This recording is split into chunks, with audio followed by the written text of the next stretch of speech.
everyone. Thanks so much for coming. I am aware of the Twitter war, but the kids are not. So I'm just going to do a brief introduction of myself and then let Allie take over, and then Amber and her kids can. Our kids actually all have the same first Porcfest, and Amber and I met through our kids. So we've told that story lots of times, so you could actually meet the kids. This is my daughter Allie. She just turned 8 last week. Her first Porcfest was 2014. My first Porcfest was 2013. So I was kid-free at my first Porcfest, so I got to see a very different side of Porcfest than I did when my kids were little, and we had a lot of really cool experiences. So, hi, I'm Allie. There's a lot of stuff that kids can do at Porcfest. It's during the summer, so even if you do public school and stuff, real easy for kids to go there. What's up, Amber? Yeah. Hi, everyone. My name's Amber Daves. I've been going to Porcfest since 2014. I have only gone with children. These are my two oldest kids. I'll let them introduce themselves. My name is Jonah. Hi, I'm Melody. So we don't really have a set script for this. We really want the kids to be asked questions respectful of their age, obviously, and like Jack said, not about like things other than their personal experiences at Porcfest. So I actually am going to see if I can get my 12-year-old to join us as well. So does anybody want to start with any questions, or do you want to just hear the kids' kind of experience? Or Melody, do you want to tell how I met your mom? Yeah. So when I was younger, I was really social, and I used to go around and introduce myself to all sorts of kids. And I met Allie, and we hung out the whole day. And then I met Constance and had her introduce herself to my mom. And then ever since that, our families have kind of just been intertwined. We've always had with each other. She actually said to me, "Are your kids unschooled?" And I said, "Yes, they are." And she said, "We're unschooled too. You should meet my mom." And I'll always remember it because it was like this little kid knows unschooling and is super excited and is like advocating to find like-minded people. It was great. Yeah, that was really Melody's first time free ranging. She was 5.5, and she's my oldest, so she's always been very mature, not had to worry about that. So I let her free range. We got to Porcfest, and I was like, "Yep, just go ahead, walk up and down the aisle. If you see kids, you can introduce yourself." And so that's exactly what she did. She saw Allie riding up and down the road on a scooter, and she just went up, started talking to her, and then made her way up to Constance's campsite and started asking all these questions, and then was like, "You should meet my mom." And we've been best friends ever since. Okay, we have somebody with a raised hand, and I'm sorry, I don't think I can see it, Jack, because I'm not a host. Can you turn off? Yeah, go ahead and unmute yourself and ask the question. Are you talking about us? Yeah, go ahead. Okay. So You want to introduce yourself? yeah, first? my name is Chili, and this is Run Bun. I actually have a bunny. Her name's Coconut, and We're talking about Porcfest and your experiences at Porcfest. so I've been noticing that a lot of kids have been at the park. I enjoy being at the park. It was a great idea to put a park there. I'm mostly just talking about the park. But I like the bouncy house, and also I love that Italian ice cream cart right down the road, right there. And it's mostly I've been experiencing with other kids. It's fun. And we also have been kind of, I guess, free ranging her at Porcfest. I honestly can't think of a safer place to let her run around. And we've been, how many years have we been now? 3? About 4. 4. I think this will be our 4th year, actually. And what I do is I write my phone number and my campsite in Sharpie on her arm. So if she gets lost or anything, she can be returned. But I have no fear whatsoever of her safety or her having a great time. I'm like, here's $5, go have fun. Or One, $5. one previous year I did an event in the kids bingo hall where we made bracelets that had people's RV or tent sites on them. So they did beads and then the kids were. I like having run mud on my head. I like the bracelet idea. That's fun. Yeah, I kind of stepped out of doing kid events as my kids got older, but there's always like new things that replace. So I'll throw that out there if anybody wants to get a hold of Stephanie Buzzle, who's running the Porcupines this year, to do that kind of event. It was a lot of fun.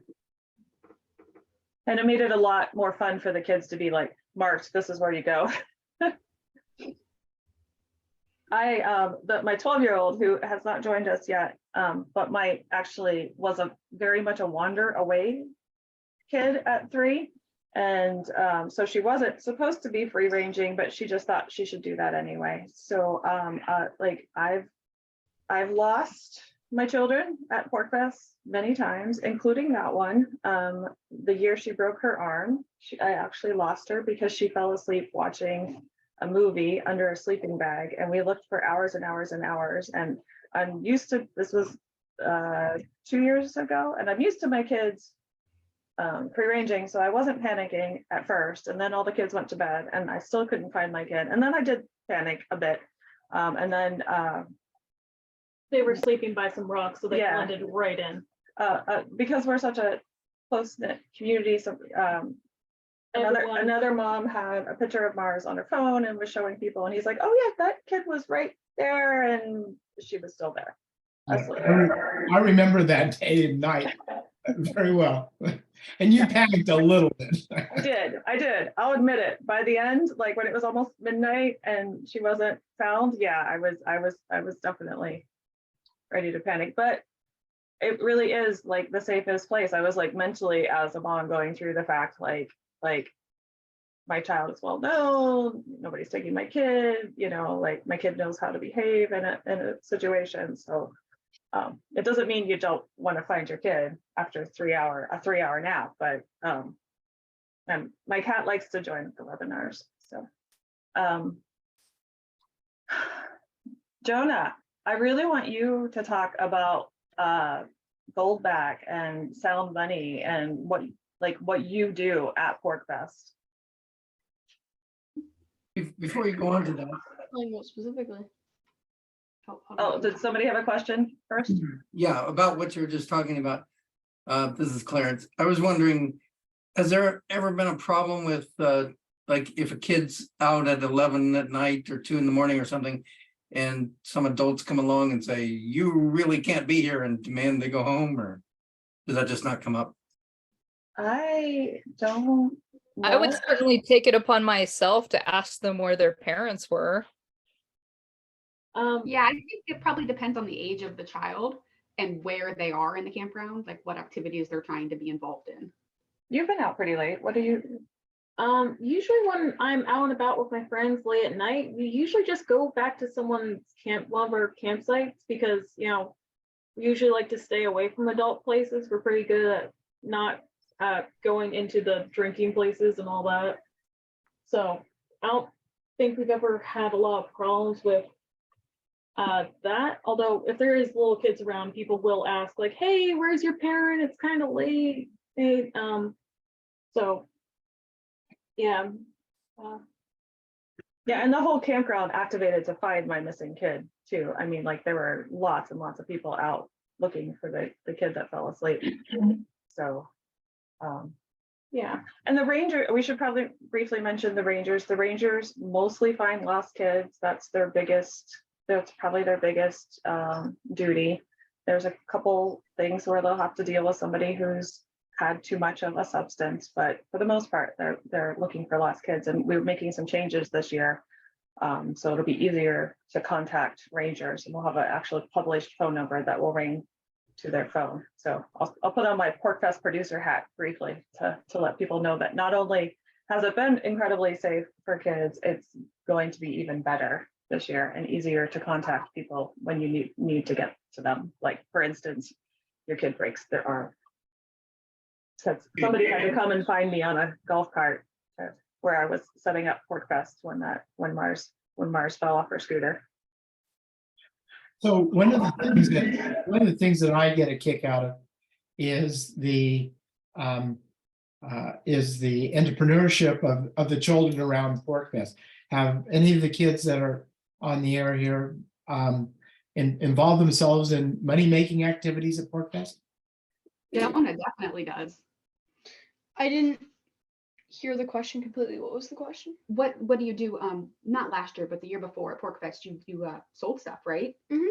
We would have like wagons. We'd put snacks in there, and we would go around selling them. I had a friend who had a wagon that said, "We accept the gold back,"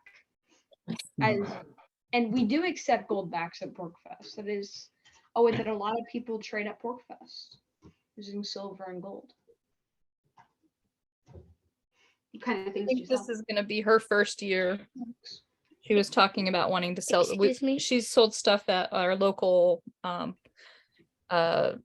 Free Stater markets that we get together, like markets, potlucks. It's kind of Mhm. different up here. I like but- make certain things, like I cut out shapes. I like to draw pictures on them.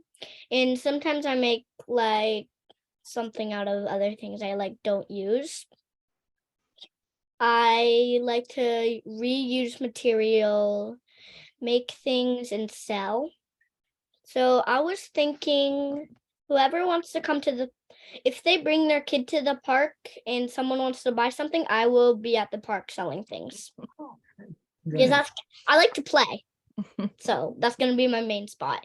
So if anybody wants to come to the park and buy something, I will be there. Excellent.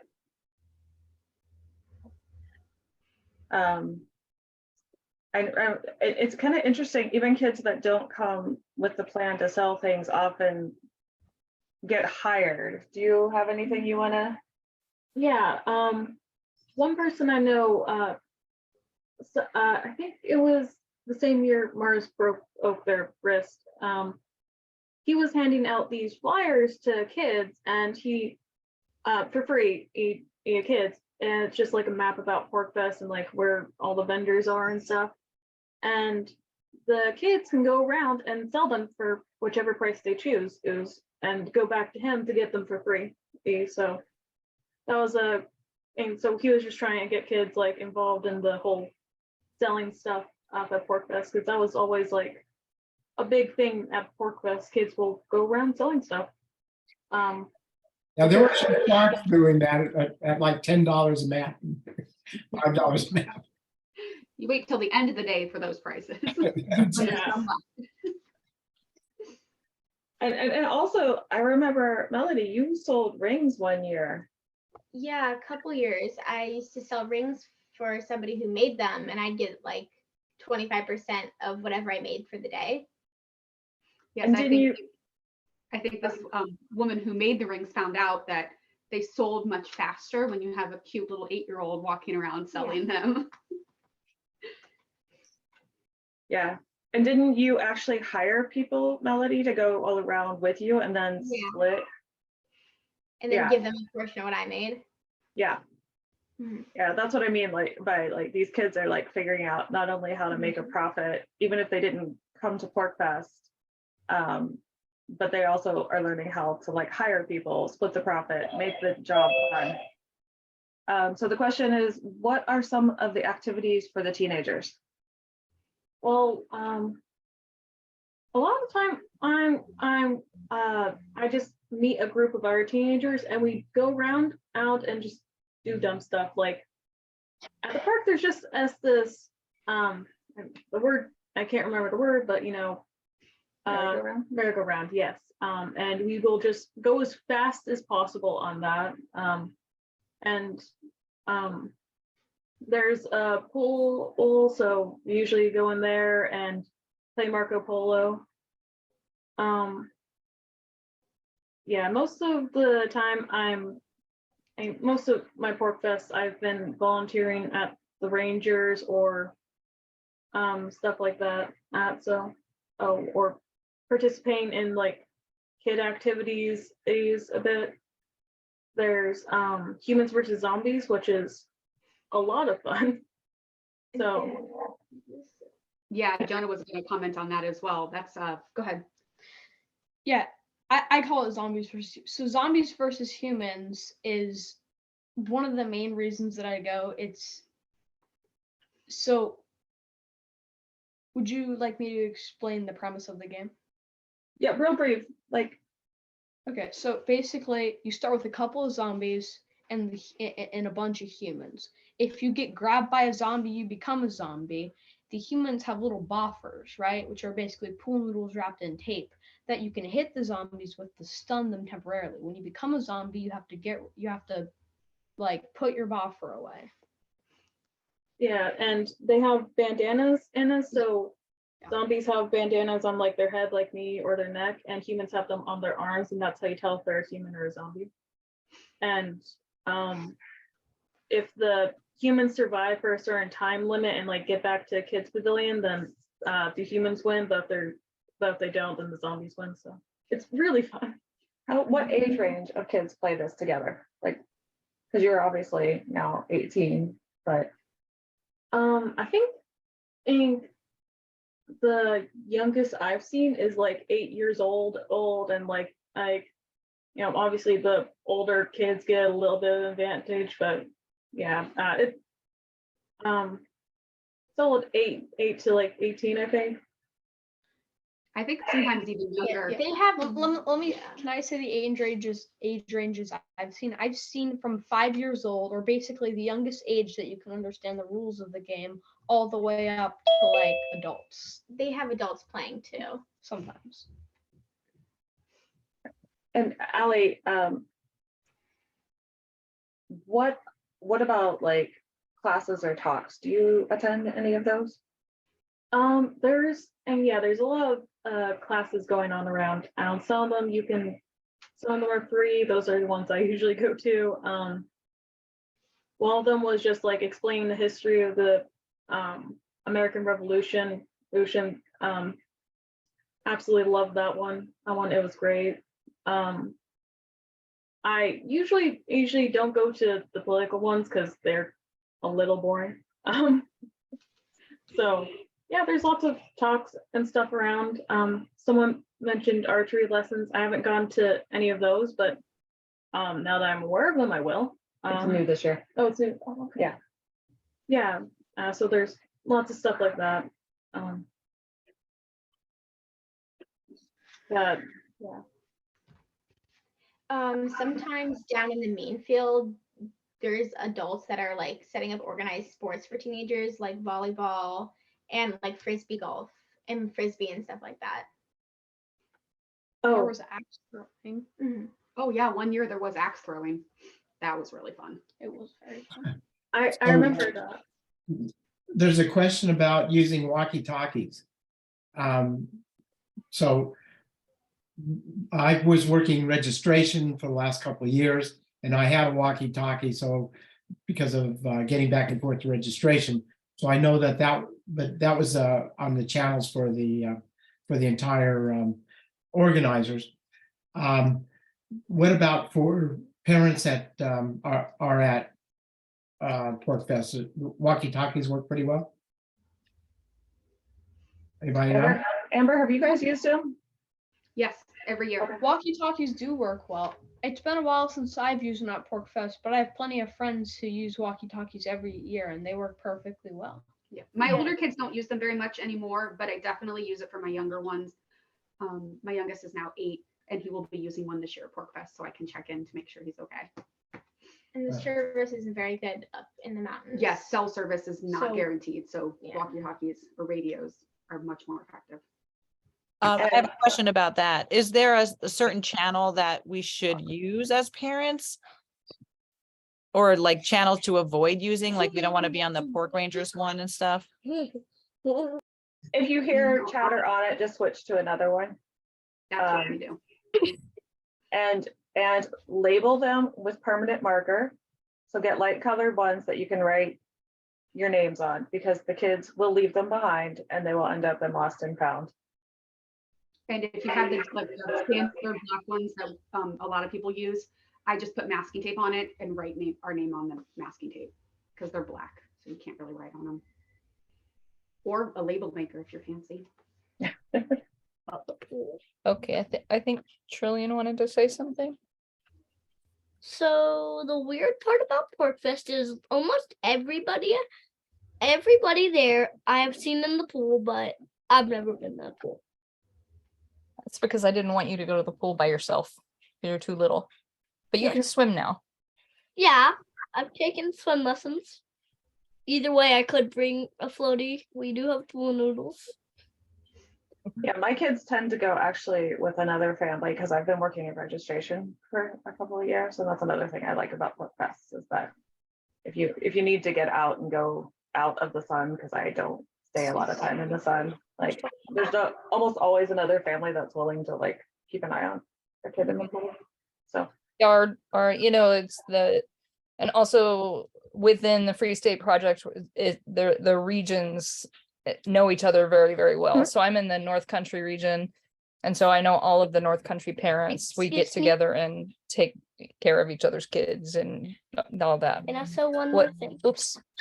I have a question for the kids. May the kids please do a show and tell. I think we want to talk about Porcfest. though. Show and tell. at Porcfest, I was gonna say if that's something you want. I mean, right now on the video chat. No. oh yeah, we don't have. We Porcfest. are actually almost out of time. We only have 5 minutes left. So do we have any other questions? No, don't have any in the box. Okay. I thought, I thought that the question about what the kids learning at Porcfest is a pretty good question. Is it all socializing, or are you learning about some of the libertarian values?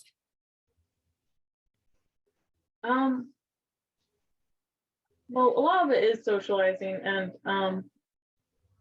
pretty much most of the libertarian values you kind of learn from your parents, and they kind of get reinforced in the environment that's like a product of them, but no one's going up to kids and being like, do you support the libertarian agenda, you know? But yeah, learning opportunities usually involve all stuff like the American Revolution thing I mentioned, and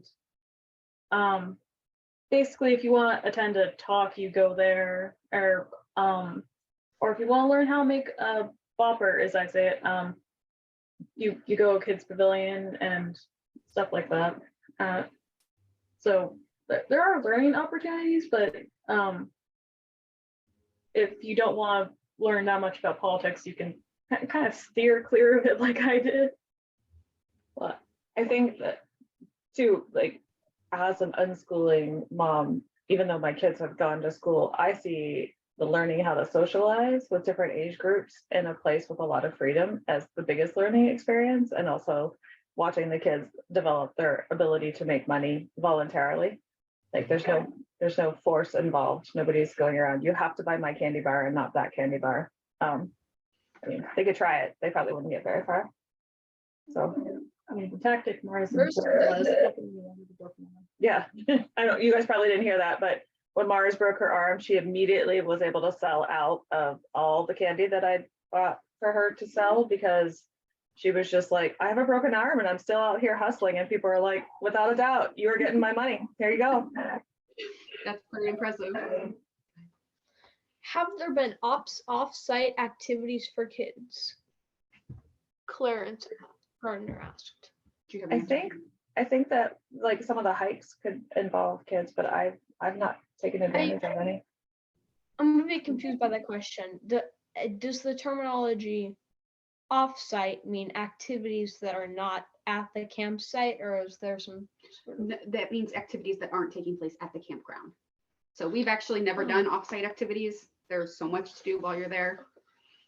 I've only ever done one, and it was And while it could be their error, it wasn't like directly aimed at kids. It was like going to someone's property nearby, and it was just a shooting thing. So it was just a small group of people who are just doing target practice. And I think there were a few other kids there, but it wasn't the main focus. I was asked before Allie was allowed to sign up because she was under 18. I had to vouch that it was okay for her to go without me, and she went with her adult brother. So it wasn't just like kids randomly wandering off to go to yeah. No one was just going into this like range and being like, "Can I shoot a gun? I'm only 8 years old." No, they went with their parents or with me, with my older brother. So yeah, and you went with another adult as well. I see. Also, if anybody is talking about the kid making money, we actually referenced the map selling, Mrs. Ken. So yes, we've talked about Mo's giving away the map. Mo's venture. We talked about Mo's venture. Also, just one other thing, Kurt mentions his 4-year-old that he took to Porcfest for the first time, and thought that the 4-year-old thought that they were in kid heaven on the playground, which is true. I know for our grandchild, it's never stopped for him. It's just run, just absolutely kid heaven for him. And I hate to show my age, but it's the kind of thing that when I was a kid that we did. We didn't have, we weren't restricted because of playgrounds and work concerns over lawsuits and other issues, predators in the neighborhood or otherwise. So it's to me it is absolutely a fantastic place to bring kids, and for us, we bring our grandchild every year, and he's now 8. This will be year 4 for him, and so he's been coming for quite some time as well. So I do have one question, probably more for Melody and Allie, is like, have you ever been exposed to something at Porcfest that you were uncomfortable with, or adult areas? Like, how do you, as an older teen, like balance that almost adult things that are going on and kid things? What I do is once the sun goes down, I just avoid like the main field, because that's where all the drinking happens, and I just go back to my campsite. I've never seen anyone like being weird towards me, and considering the sheer amount of people just like casually carrying firearms, it actually feels pretty safe, because a lot of them are like people I know. So I'm like, and so I could just go up to any of them and be like, "Hey, can I help you? This person's being weird." Or I can go up to park rangers and be like, "This person's being weird," and like. But you've never had to. I've That's never just had your to. plan if something. Yes. Okay. I've never had to, but yeah. Sorry, I was pulling at you. Okay. And Melody, do you have anything to add to that? Yeah, I've never had any issues with that, but I'd feel very comfortable there. Like, there's a lot of people I know, like Allie said, who open carry, so you know that you are in a safe environment. And there's park rangers that you can go and find if you ever needed that, which I've never felt necessary. So I just wanted to add that as I consider myself a member of the Free State Project, or at least sharing very similar beliefs. And with those beliefs, it's hard to make a lot of friends with the same beliefs. And I feel like even if you don't share those beliefs, and if you have any sort of belief or something about you that's just like,